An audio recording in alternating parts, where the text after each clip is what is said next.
Halo teman-teman, bertemu kembali dengan saya Sekar Prasetyaning Tias, tim Siap Kerja Pasker ID. Pada video kali ini, kita akan membahas tentang upah minimum dan upah minimum sektoral. Kurangnya informasi mengenai upah minimum sering memicu terjadinya salah paham atau permasalahan bagi para pekerja.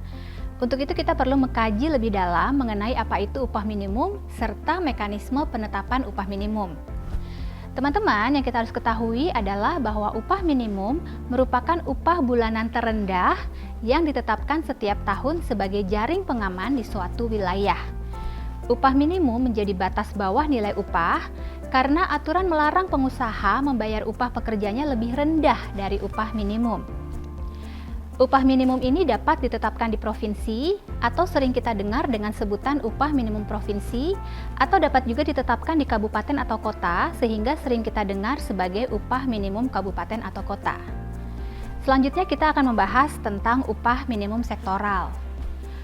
Dalam mekanisme penentuan upah minimum terdahulu, dikenal adanya upah minimum sektoral provinsi dan upah minimum sektoral kabupaten atau kota. Upah ini berlaku secara sektoral di seluruh kabupaten atau kota di satu provinsi. Hal ini membedakan gaji antara sektor industri yang satu dengan sektor industri yang lain. Namun sejak berlakunya aturan baru dalam pengupahan, yakni PP nomor 36 tahun 2021 yang menekankan bahwa upah minimum sektoral tidak berlaku lagi. Pasal 82 menegaskan pada saat peraturan pemerintah ini mulai berlaku, gubernur tidak boleh lagi menetapkan upah minimum sektoral. Sehingga apabila teman-teman berada dalam satu provinsi yang sama, meskipun teman-teman berbeda industri pekerjaannya, maka seharusnya upah minimumnya adalah sama. Nah, apa yang terjadi apabila pengusaha tidak membayar upah minimum? Upah minimum menjadi batas bawah nilai upah.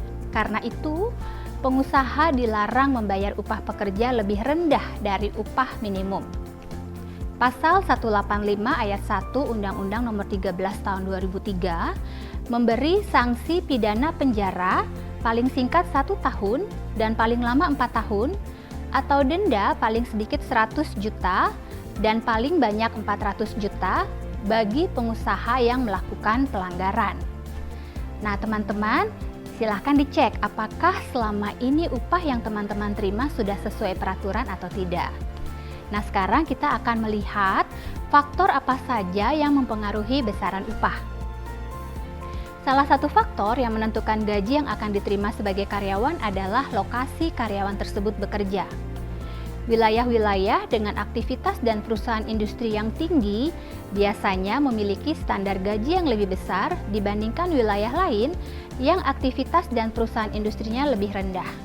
Sebagai contoh, wilayah seperti DKI Jakarta tentu memiliki standar gaji yang lebih tinggi dibandingkan wilayah-wilayah di Jawa Tengah seperti Tegal dan Solo. Ini karena industri lebih banyak berlokasi di DKI Jakarta dibandingkan wilayah-wilayah lain.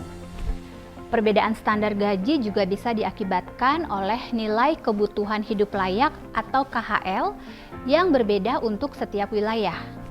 Sebab untuk bisa mencukupi kehidupan dengan layak, tentu gaji yang didapatkan harus lebih tinggi atau setidaknya sama dengan KHL.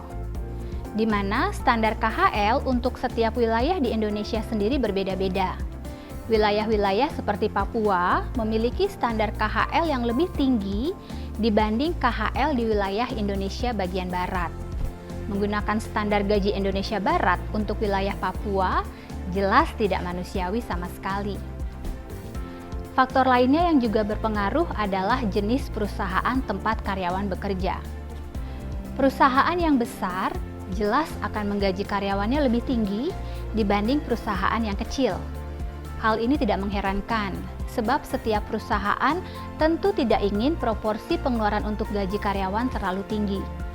Bila hal tersebut terjadi, tentu yang rugi bukan hanya perusahaan, tetapi juga karyawan. Jadi teman-teman bisa membedakan tempat dan lokasi serta jenis perusahaan di mana teman-teman bekerja, karena itu pasti mempengaruhi besaran gaji yang teman-teman terima. Jenis pekerjaan yang kita lakukan juga akan mempengaruhi gaji yang kita dapatkan.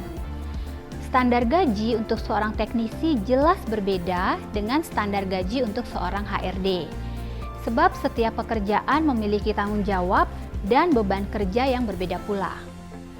Demikian video kali ini, kita sudah membahas terkait tentang upah minimum dan upah minimum sektoral, serta faktor-faktor yang mempengaruhi perbedaan upah tersebut. Semoga teman-teman bisa lebih paham terkait hal ini ya. Sampai jumpa di video berikutnya.